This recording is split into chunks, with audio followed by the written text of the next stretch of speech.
Blue is American oil production. Red and green, imports from our friends in Canada and Mexico. The double hash is 2007. That's when commercially viable volumes of crude came in from the shale fields for the first time. You can see the spike in output since then. Here's consumption. Well, that's interesting. What's going on there? What happened in 2007 that made that flat line and drop? Well, three things. One, we had a recession. Industrial output dropped. Energy consumption dropped with it. Second, we have something called demand destruction. When you're convinced that oil prices are going to be higher for longer, you invest. You personally and you and your corporation invest in things that will reduce your energy footprint. You buy a Prius, you put up solar panels. And those don't just destroy demand when you're using them or when you own them, but they're part of the fleet for the next 20 to 30 years because it's a freaking Toyota and they just don't break down. And then there's demography. Because when you're 35, you take your kids to soccer practice and you drive to work. When you're 55, you just drive to work. And when you're 75, you don't drive much at all because the kids keep taking away your keys. Per capita oil demand declines with age. And in 2007, the oldest of the baby boomers retired. We are looking at 10 to 20 years of secular energy decline. Demand decline in the United States, which means that that black line and that stack of colors will probably cross in the next year or two. And that assumes no spike in prices that makes the shale drillers just suddenly drop a bunch of pipes into the ground. That could make it happen in 6 months. The world of oil, it's not entering a new normal, it's convulsing, and what comes out of it will be anything but normal. Now this is what it looked like on the dawn of shale. You had two mammoth markets, Western Europe, North America. Each of them took crude from 30 different places. Lots of arbitrage opportunities for the super majors. Very messy. And if you had a cargo that you couldn't find a home for, you sent it to Asia, dear sweet Asia, because they would take whatever they could get. There is no oil production of consequence in East Asia. So you have the world's largest supply route to a very thirsty area, and they had to pay a premium because of that. Today, things have changed. The shale revolution has knocked 7 million barrels per day off of the American import bill. 7 million. 3/4 of that was from OPEC. Western Europe has proven that you can make a financial crisis the new normal. They have not had economic growth on average since 2006. And it doesn't look like they're going to break out of it anytime soon, in part, increasing in part, because of their demographic implosion.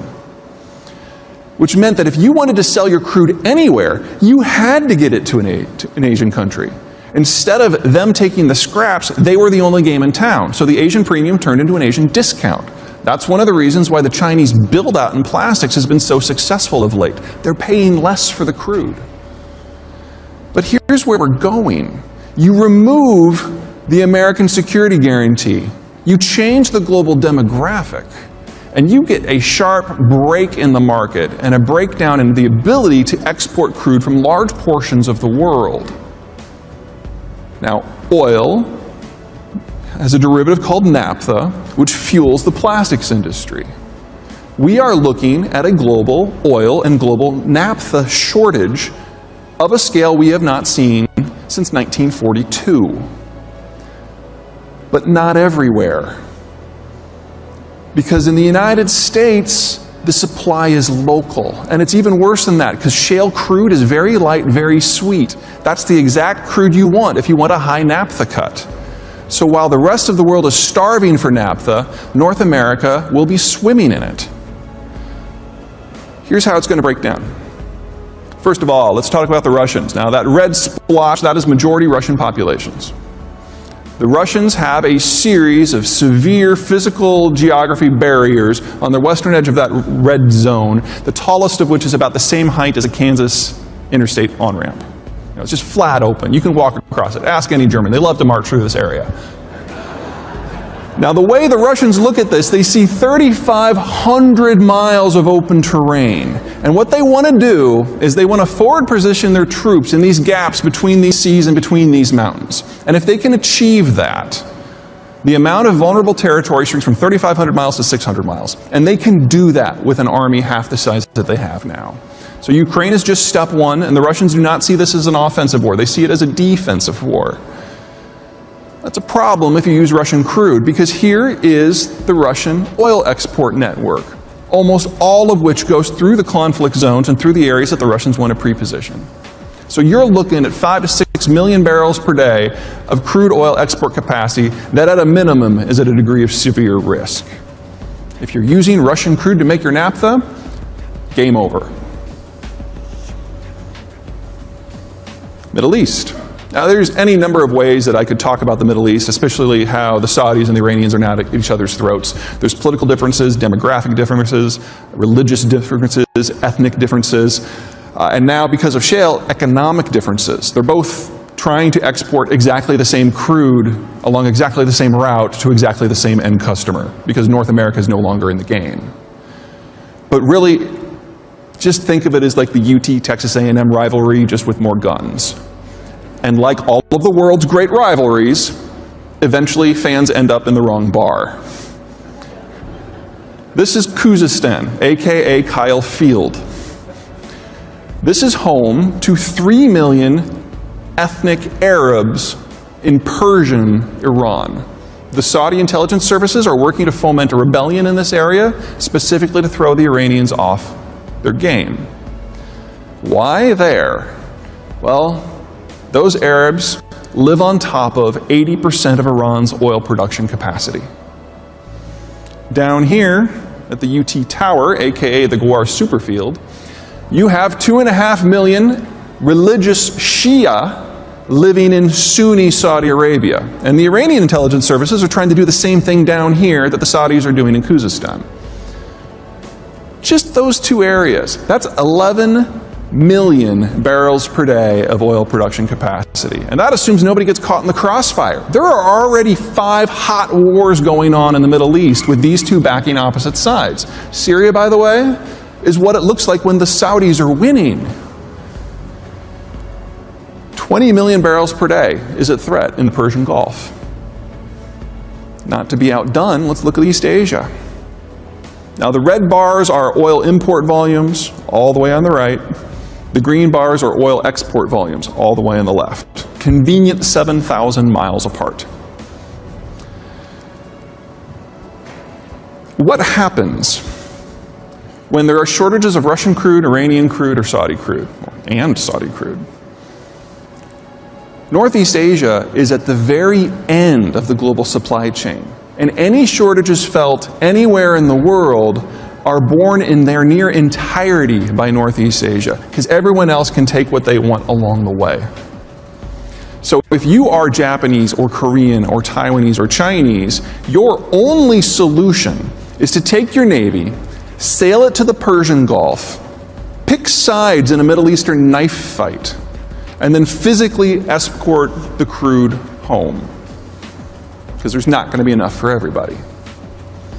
Now, as we all know, nothing could go wrong here. Because the Japanese, Koreans, and Chinese and Taiwanese have a centuries-long history of brotherly love and cooperation. And they're very good at sharing. But imagine what happens the first time one Northeast Asian Navy vessel shoots at one tanker. God forbid they capture it or sink it. Think of what that will do to the cost of transport. Go through the roof. Think of how the global supply chain system has evolved since Bretton Woods came in. It used to be that you'd have these massive industrial conglomerate sites where everything was built and fabricated and assembled and then shipped out as a final product. Not anymore.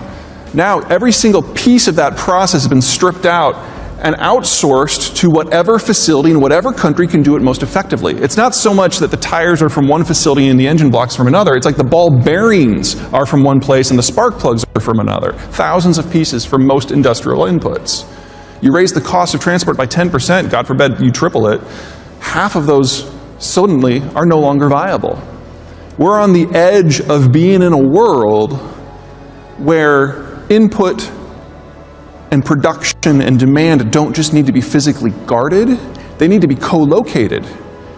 And the only place in the world where that happens is North America. You guys talk about PET, some of you call it Pete, but for purposes of this presentation, that name is taken already. if you have a naphtha shortage, if you have problems with transport, things look fantastic for recycling, right? I mean, look at that. You got the bulk, over 1/3 of the world's PET is produced in East Asia, China and Korea specifically. And if they can't get the input for the oil, they can't get the naphtha, they can't get the plastic. You're looking at oil prices in the rest of the world being roughly 4 times what they are here. Because here we've got a sequestered system, there they're dependent on long-haul transport. That's both wondrous and disastrous for you folks. Wondrous in that the cost of global plastic is going to skyrocket, and selling into that market is brilliant. Disastrous in that the one country that is an exception to that is the one that you operate in. And naphtha costs here will be lower than everywhere else. And there's one other horrible complication you need to start taking into consideration, and that's natural gas. This is what I like to call the checkbook map, because everybody who has a light on that map has a checkbook. Now, there are 3 population centers worth drawing attention to. First, you've got the booming disco capital of Bismarck, North Dakota. In the center, the cultural mecca of Midland, Texas. And down south, the stone-cold, boring urban corridor of Austin, San Antonio, where I live. People live there, they have lights. What are these? These are the shale fields. The Barnett up north, the Bakken up north, the Permian in the middle, and the Eagle Ford down south. Why are they lit up? No one lives there. I mean, western North Dakota, really? No. They're shale flares. It's all about transport. People are after the oil because oil's easy to move. It's a liquid. It'll stay put if you want it to. You can put it into a tanker, you can put it into your pocket, into a trunk, into a bucket, whatever you want. Natural gas isn't. It's a gas. And you need a pressurized collection system, a pressurized transport system, and a pressurized use system. And unless you have that entire system in place on day one, you don't have a natural gas industry. And so we have to flare. We have the world's most advanced and flexible natural gas transport system here in the United States, but we still have to flare volumes that you can see from space. Think about what that means for you. Up to 40% of the natural gas we use in this country is a waste product. It's sold into the system at 0. Natural gas has not until recently been used in the plastic industry in large volume because of cost. Well, that cost issue is now gone. There are $900 billion in greenfield investments into natural gas transport and processing that have already been paid for, all of which will be operational by the end of 2020 just in this country, to take advantage of the fact that we can't build use facilities for the natural gas from the shale fields fast enough. The reason that coal has vanished, or is vanishing from the fuel mix, is this. The reason that those flexible plastic containers have become so popular is because they're polymers made out of this. The cost for virgin plastic in the United States is going to historical lows, and it will hold there as long as the shale revolution holds. And that, conservatively for oil, is 30 years, and conservatively for natural gas is 75. Sorry. Here are the things that are natural gas intensive. Here are the things that are electricity intensive. The first one on that list, that's $1,500 per family of 4 per year. That's the biggest tax cut that we've seen in the post-World War II era, just because of cheap electricity.